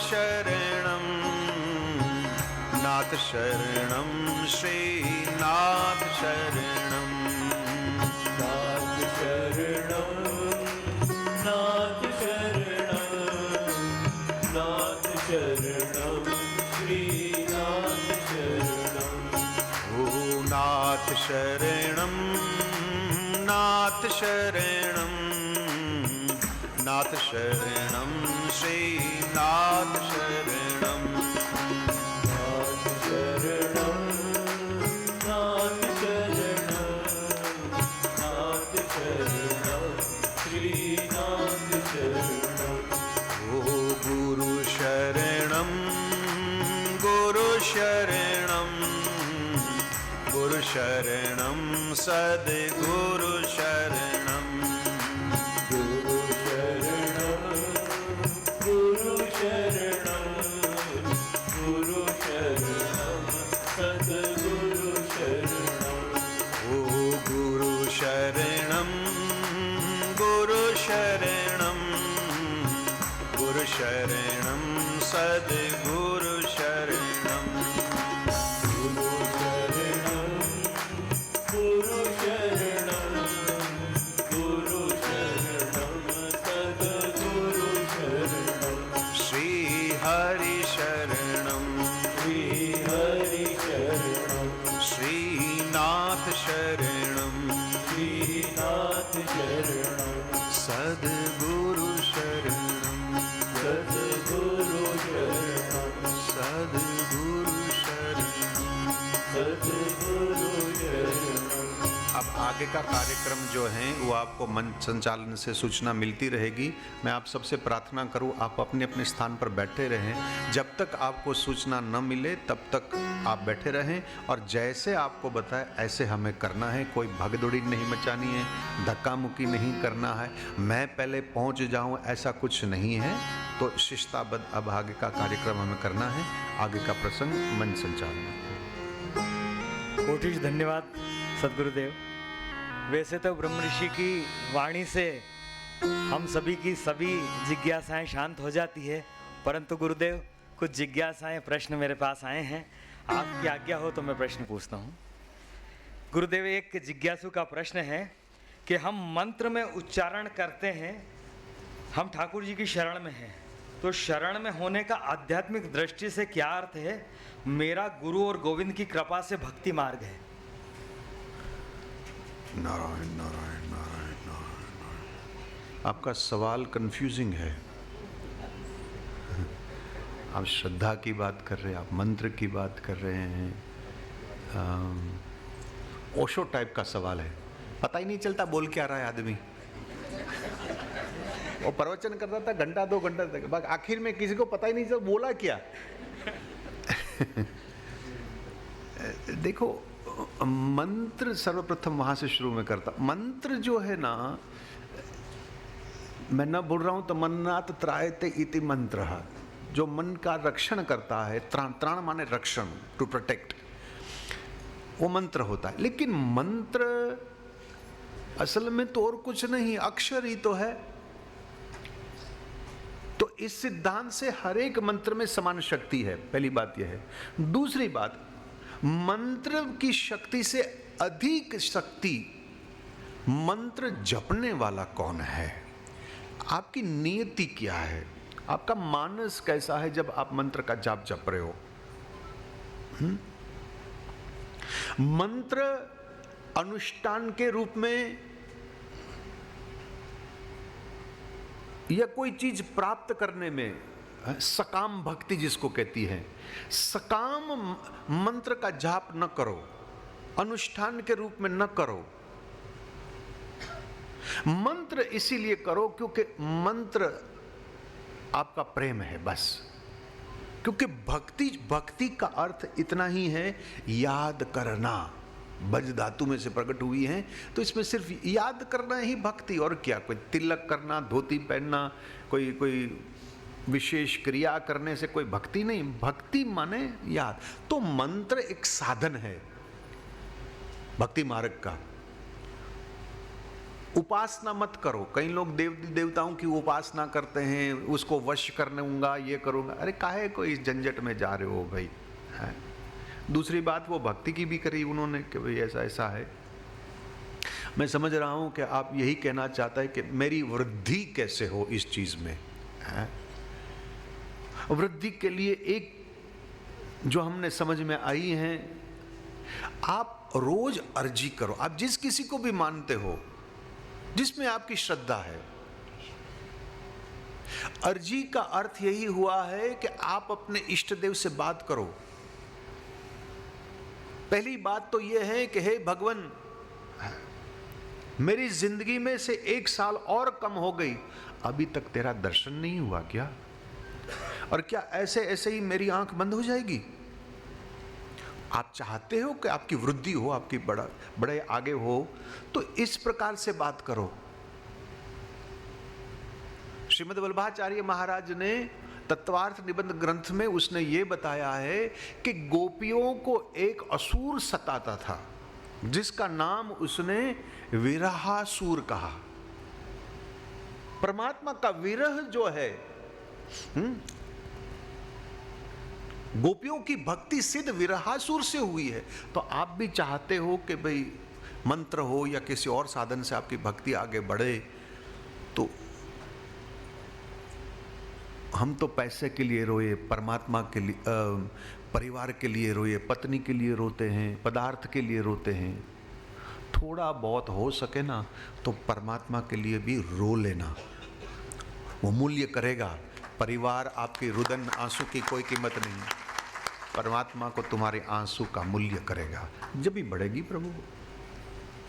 गुरुदेव, अगला प्रश्न है कि कोविड की ये भयानक आपदा मानव जाति को क्या संदेश दे गई गुरुदेव?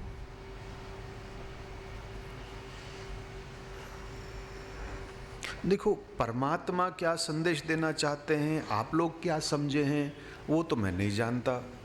मैं तो मेरी कहूँ, करीब करीब हम लोग 1.5 साल लंदन में थे ना, बंद थे, हो गए थे हम लोग। आप लोग भी, वो लॉकडाउन जो था ना, तो कोई झगड़ा थोड़े कर रहे थे आपस में, हैं? कोई खींचातानी थोड़ी होती थी। हाँ, जब भी टाइम मिला तो एक जगह पे बैठकर जो अतीत काल,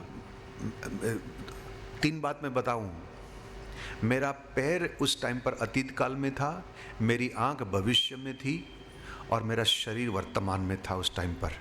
और वो मैं देख रहा था कि बीते हुए समय, जितना भी साल गई, तूने क्या किया, तूने क्या पाया है, क्या तू कर रहा है सही है? और जो बीत गया इसका तो मैं कुछ कर नहीं सकता, क्योंकि जिंदगी के रिमोट कंट्रोल में रिवाइंड बटन तो नहीं है ना भाई, रिवाइंड तो नहीं कर सकते आप। तो वो तो गया, वो भूल जा। लेकिन अब आंख आगे है, उसकी सोच, तेरे को क्या करना है। इतने साल, 50 साल तू जिंदा रहा, तो तूने जो जो किया उसका परिणाम, उसका रिजल्ट क्या आया। तो ये 2 साल में जो मेरे को समझ में आई, एक घटना तो घटी कि मैं शांत हो गया, स्वभाव में बदलाव आया है। और वो बदलाव, कई लोग तो चिड़चिड़े हो गए ना, वो मेरे ख्याल से पति पत्नी 24 घंटे साथ में, तो रोज लड़ाई झगड़ा, वो सब बहुत कुछ हुआ भाई। हाँ, मैं शांत हो गया, अंतर्मुख, ठीक है। और वहाँ तक पहुँचा के अब तो ऐसा ही है कि कोई दे तो दे, ना दे तो ना देवे, कोई बुलावे तो बुलावे, ना बुलावे तो ना बुलावे, कोई कहे सो जाओ तो सो गया, कोई कहे जागो तो जागो, है। कोई खाना दे तो खाता हूँ, नहीं देता तो कोई मांग नहीं है, कोई ऐसा नहीं कि मेरे को ये दे दो या ऐसा। तो ये इतना इंट्रोस्पेक्ट मैं कर पाया हूँ 2 साल में। एक लाइफ चेक था ये 2 साल, बर्बाद नहीं करनी थी ये टाइम, है, इसका सदुपयोग। हाँ, फिर साथ साथ में आप लोगों ने, कई लोगों ने देखा होगा, हम रोज 1 घंटा रामामृतम में सुनाता था, तो इसमें भी तो काफ़ी टाइम, और मैं अकेला नहीं था, ये शुकाचार्य ने भी इसमें बहुत कुछ अनुदान किया, साथ दिया था। बहू जी जो है वो भागा दौड़ी करती थी, ये करना वो करना, ये तैयारी करना, और ठीक टाइम पर शुरू, एकदम पंक्चुअल जो चालू करना वही टाइम पर, तो सब तैयारी होती थी। तो एक परिवार का, एक संयुक्त परिवार साथ में मिलकर काम किया है। तो हकीकत में हुआ ऐसा कि परिवार करीब आए और सबको अपना अपना जो जिम्मेवारी थी उसका एहसास भी हुआ। So it is called a joint effort.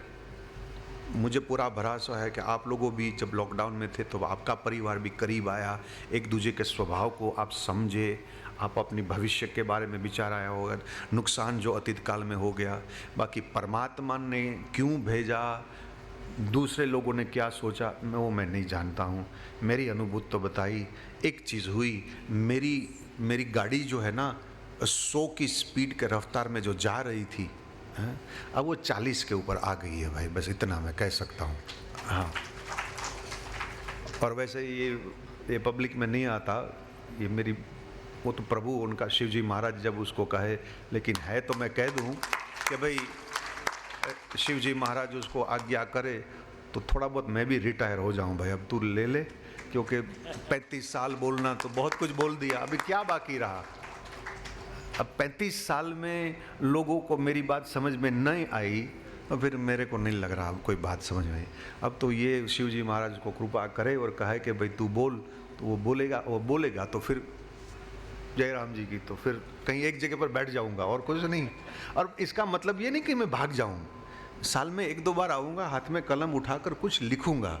अभी तक मैंने स्वयं कुछ लिखा, जितने ग्रंथ आपके पास है या आ रहा है ना, वो कहीं ना कहीं कुछ सज्जनों ने मेहनत कर लिपिबद्ध शब्दबद्ध किया है, लिखा है, मेहनत उनकी है, मैंने कलम अभी तक नहीं उठाई।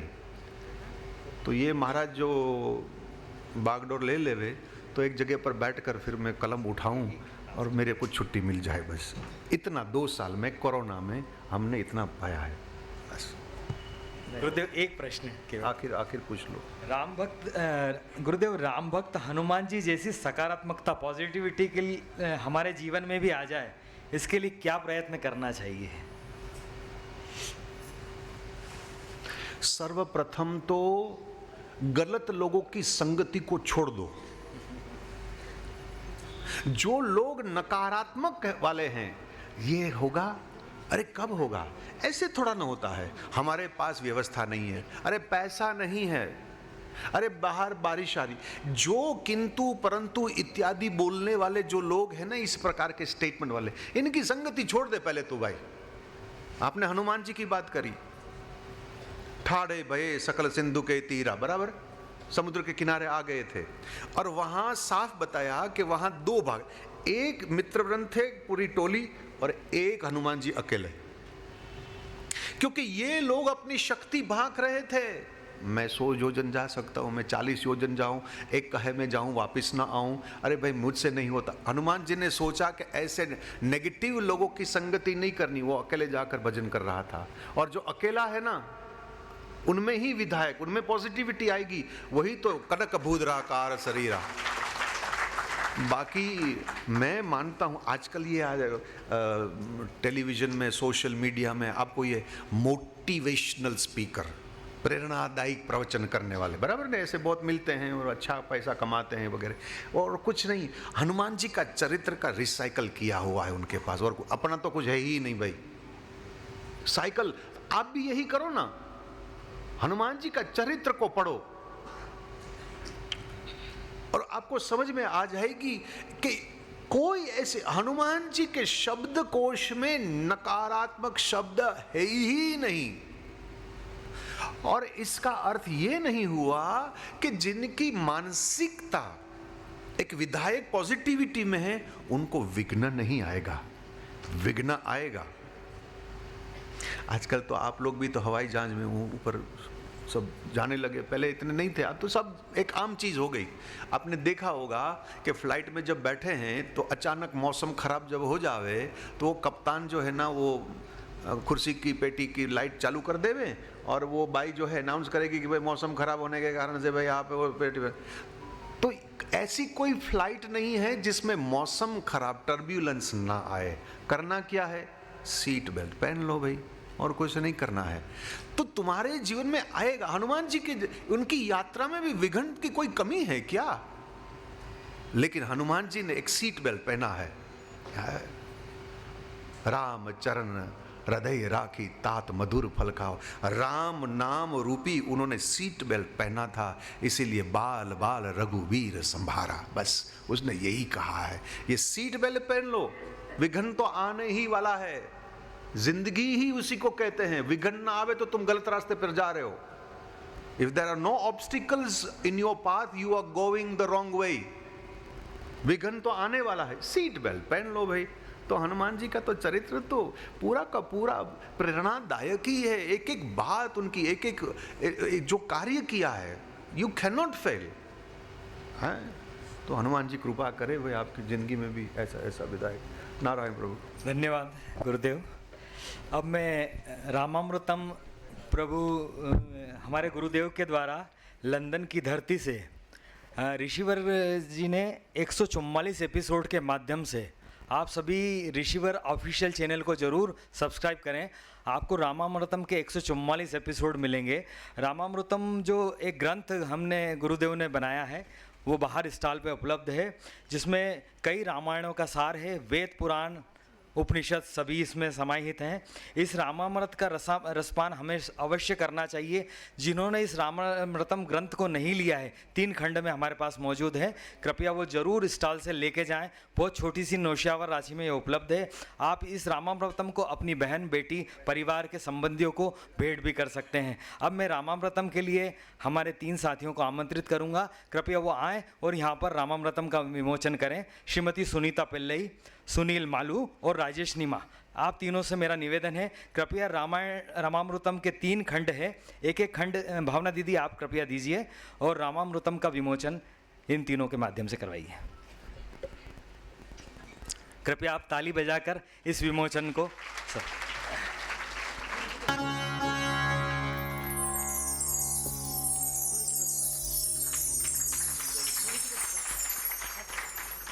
ये रामामृतम अद्भुत ग्रंथ है, गुरुदेव द्वारा रचित 144 एपिसोड में किया गया है।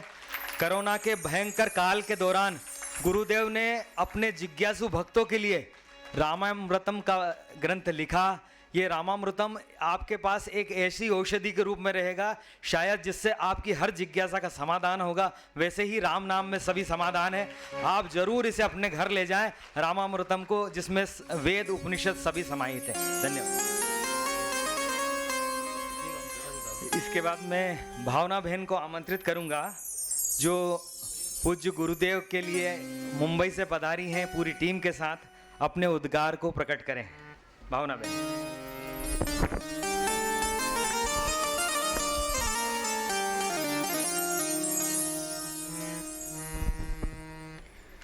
जय श्री कृष्ण। ये जो उद्गार है, इसके भजन का रूप भी कह सकते हैं, और ये सिर्फ मेरा ही नहीं, सारे तुलसी परिवार का ही ये नाद है, ऐसा हम समझते हैं। और इसे गाकर परम पूज्य गुरुवर के आज प्रागट्य दिवस को हम उत्साहित से मनाते हुए उनको ये समर्पित कर रही हूँ।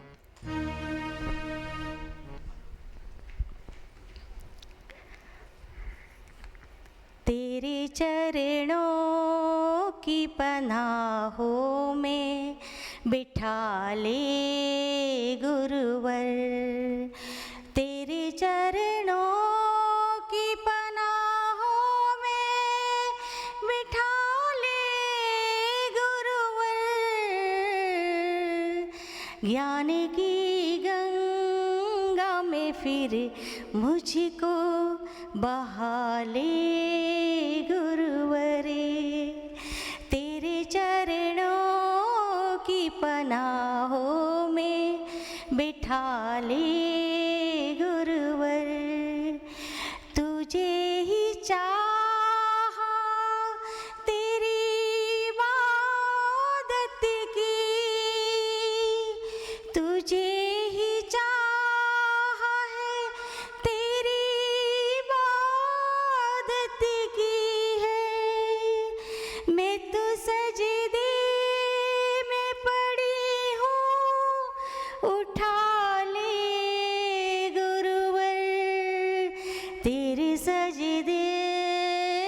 पड़ी हूँ, उठा ले गुरुवर, उठा ले गुरुवर।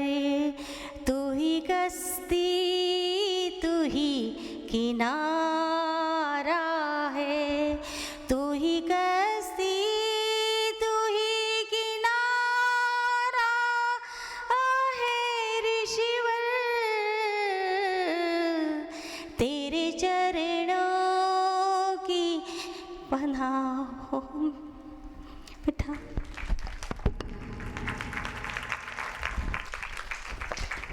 धन्यवाद भावना दीदी।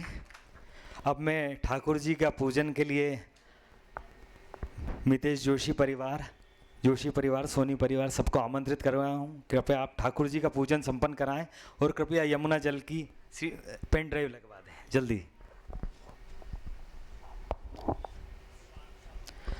आप सभी अपने स्थान पर विराजित रहें। आप सभी को ठाकुर जी के पूजन के दर्शन होंगे। श्याम आज जमुना जड़ माँ के सर गोड़ी, स्नान कराऊं श्यामड़ा। आज जमुना जल माँ के सर गोड़ी, स्नान कराऊं श्यामड़ा। आज जमुना जड़ माँ के सर गोड़ी, स्नान कराऊं श्यामड़ा। अनहल के हाथे अंगो चोड़ी, लाड लड़ाऊं श्यामड़ा। अनहल के हाथे अंगो चोड़ी, लाड लड़ाऊं श्यामड़ा। आज जमुना जल माँ के सर गोड़ी, स्नान कराऊं श्यामड़ा। आज जमुना जल माँ के सर गोड़ी, स्नान कराऊं श्यामड़ा। जय हो।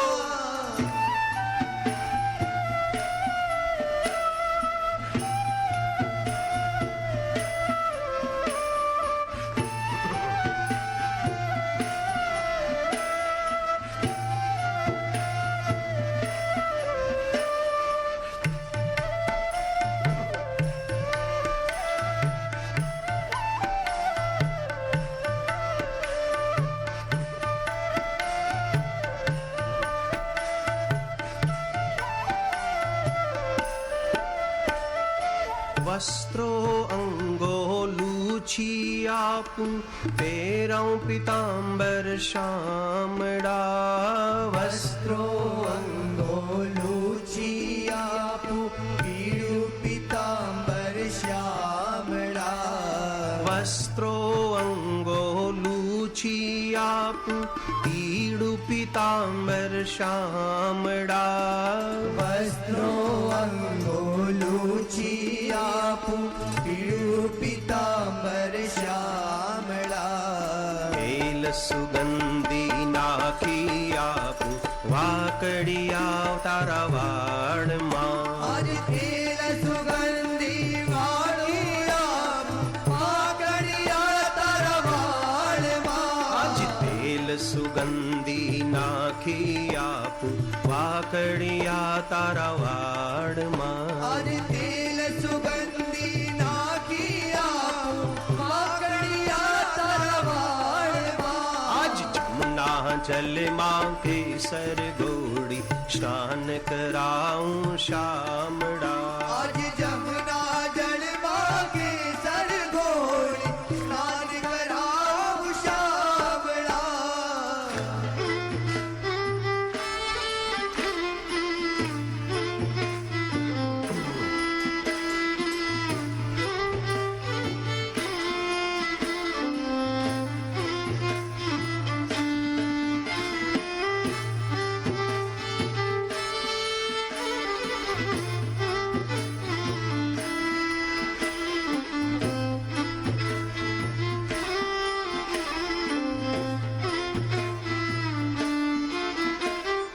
कुमकुम के रू तिलक कराऊं, त्रिकम तारा भाल माँ।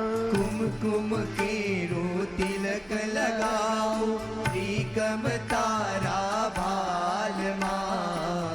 कुम केरू तिलक कराऊं त्रिकम तारा भाल मां कुम केरू तिलक कराऊं त्रिकम तारा भाल मां अलबेली आंखों मांझू अंजन मारा वाल मां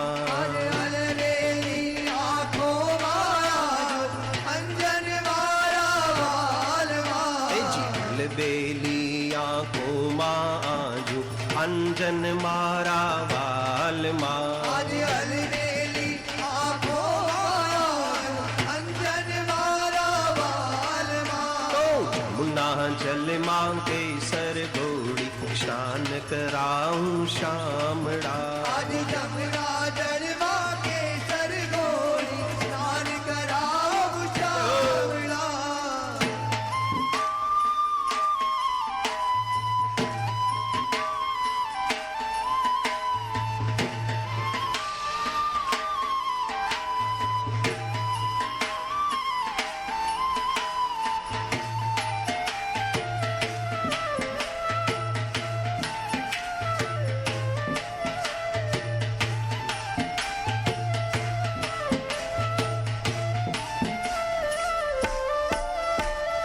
मोर मुकुट माथे पहराऊं मुरलिया तू हाथ मां मोर मुकुट माथे पहराऊं मुरलिया को हाथ मां ओ मोर मुकुट माथे पहराऊं मुरलिया तू हाथ मां मोर मुकुट माथे पहराऊं मुरलिया को हाथ मां नचरन लागे मारा श्याम सुंदर ने तप का करी दऊं गाल मां आज नजर न लागे मारा श्याम सुंदर ने तब का कर दऊं गाल मां ओ नजरन लागे मारा श्याम सुंदर ने तप का करी दऊं गाल मां आज नजर न लागे मारा श्याम सुंदर ने तब का कर दऊं गाल मां आज जमुना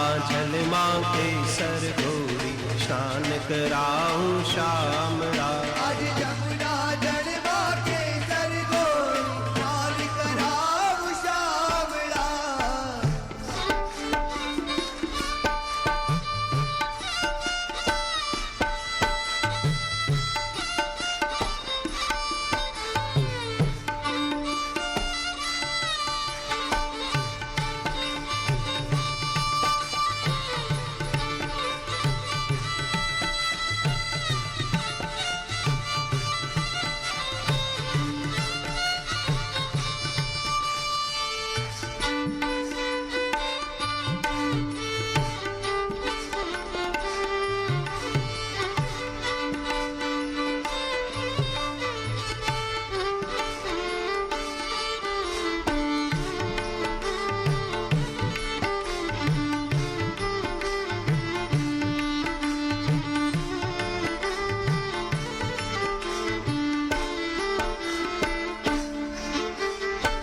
हंसती जाऊं वाटे वाट नाची उठूं ताल मां हंसती जाऊं बाटे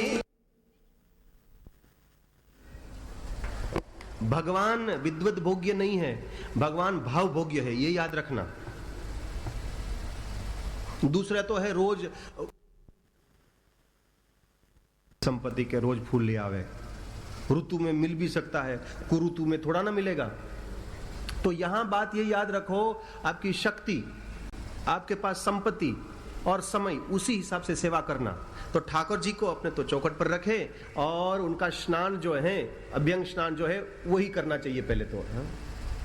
जमुना जल मां के सर को स्नान कराऊं शाम आज जमुना जड़ मां के सर गोड़ी स्नान कराऊं श्यामड़ा। आज जमुना जल मां के आरती के बाद सब नीचे उतर जाए मंच से कृपया। मेरा निवेदन है आरती के बाद जितने भी खड़े हैं मंच पर सब उतर जाए।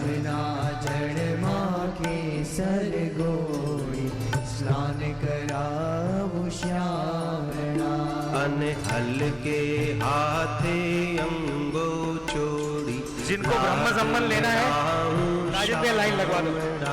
अने हल्के हाथे अंगो चोड़ी लाड लड़ावो श्यामड़ा आज जमुना जल माँ के सर घोड़ी स्नान कराऊं श्यामड़ा आज जमुना जल के सर गोरी स्नान कराऊं श्यामड़ा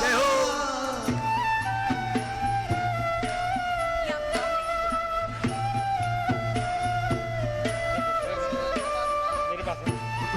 अब मैं ब्रह्म संबंध जिन जिन को लेना है कृपया मंच से बाकी सब उतर जाएं। मेरा पुनः निवेदन है, ठाकुर जी विराजमान हैं व्यासपीठ पे, मैं ब्रह्म संबंध के लिए नाम आमंत्रित कर रहा हूं, कृपया वे शीघ्रता से लाइन लगा लें। विवेक जाट, वेदिका गुप्ता, दिलीप रायकवार, हंसराज गुप्ता, ईशान गुप्ता, कृपया लाइन लगा के रखें, मैं बुलाऊंगा। अक्षय बिल्लोरे, दीपाली येवले, ये सभी जिन्होंने मेरे से ब्रह्म संबंध की परिचय ली है वो आएंगे, केवल अपना नाम बताएंगे वही आएंगे।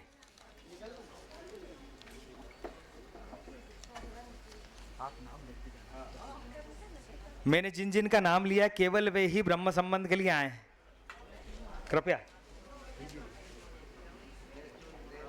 हाँ मेरे को वेदिका गुप्ता कृपया आए। दिलीप रायकवार जी, दिलीप रायकवार कौन है, आइए। साधना परमार, मैं जिनका नाम ले रहा हूं ब्रह्म संबंध के लिए उन्होंने पर्चियां कटाई है, कृपया वे ही आए। साधना परमार कृपया जल्दी जल्दी आते जाएं। हंसराज गुप्ता, ईशान गुप्ता, अक्षय बिल्लोरे और दीपाली येवले, केवल जो है अब एक एक का नाम हाँ जिन्होंने ब्रह्म संबंध जो भी लेना चाहें, इसके अलावा भी जो पर्ची नहीं कटा पाए वो ब्रह्म संबंध गुरुदेव से गुरु दीक्षा लेना चाहते हैं, कृपया शीघ्रता से आ जाएं। व्यासपीठ पे गुरुदेव विराजमान हैं, ठाकुर जी विराजमान हैं। जी जो पर्ची नहीं कटवा पाए और ब्रह्म संबंध लेना चाहते हैं वो भी क्रमबद्ध कतार में आ जाएं, कृपया शीघ्र अतिशीघ्र, मेरा पुनः निवेदन है।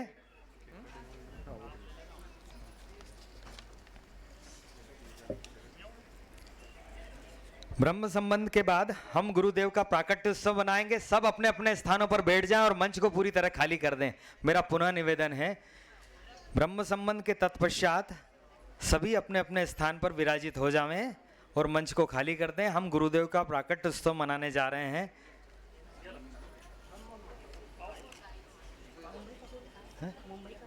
हाँ, मुंबई परिवार भावना बहन एवं समस्त परिवार को मैं मंच पर आमंत्रित करूंगा। सुमिता पोरवाल जी कृपया आप आए। शुकाचार्य प्रभु आप भी पधारिए। मंच पर केवल मैं अब गुरु शुकाचार्य जी आए हैं, अब आप कोई ना आए। हम गुरुदेव का प्राकट्य उत्सव जन्मदिन मनाएंगे। मेरा एक निवेदन है, यदि आप सभी कोई भी खड़े हों सब बैठ जाइए और इस सुंदर प्राकट्य उत्सव का आनंद लीजिए।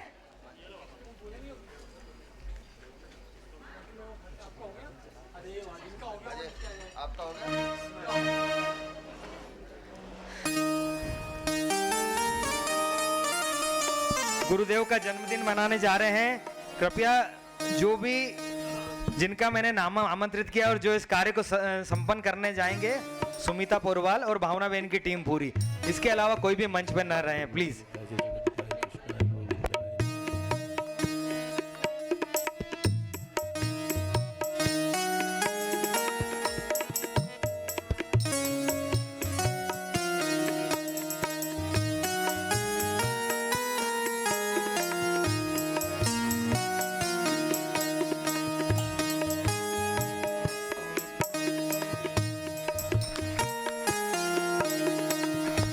आप सभी से निवेदन है, कृपया ताली बजाकर गुरुदेव का जन्मोत्सव।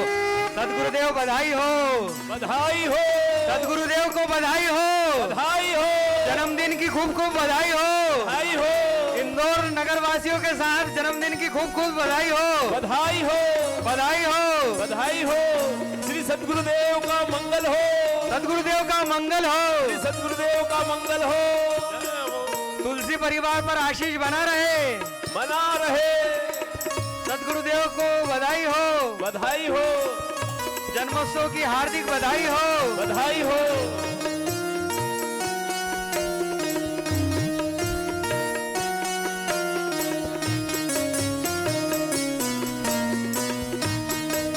एक मिनट जरा शुक्राना तेरा करती हूँ, झूम झूम के गाती रहूं। शुक्राना तेरा करती रहूं, झूम झूम के गाती रहूं। I love you Guruji, I love you पिताश्री।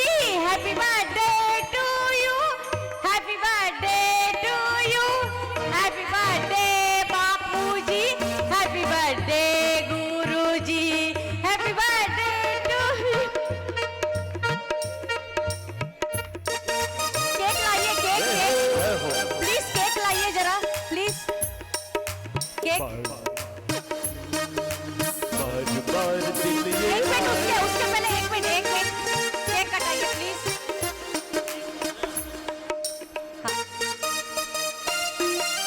बार बार ये दिन गाए तुम भी, बार बार ये दिन आए, बार बार ये दिल गाए। आप जियो हजारों साल, ये मेरी है आरज़ू, ये मेरी है आरज़ू। हैप्पी बर्थडे टू यू, ला ला ला। हैप्पी बर्थडे टू यू, जय हो। Happy birthday to Guruji, happy birthday to you. तुलसी परिवार की तरफ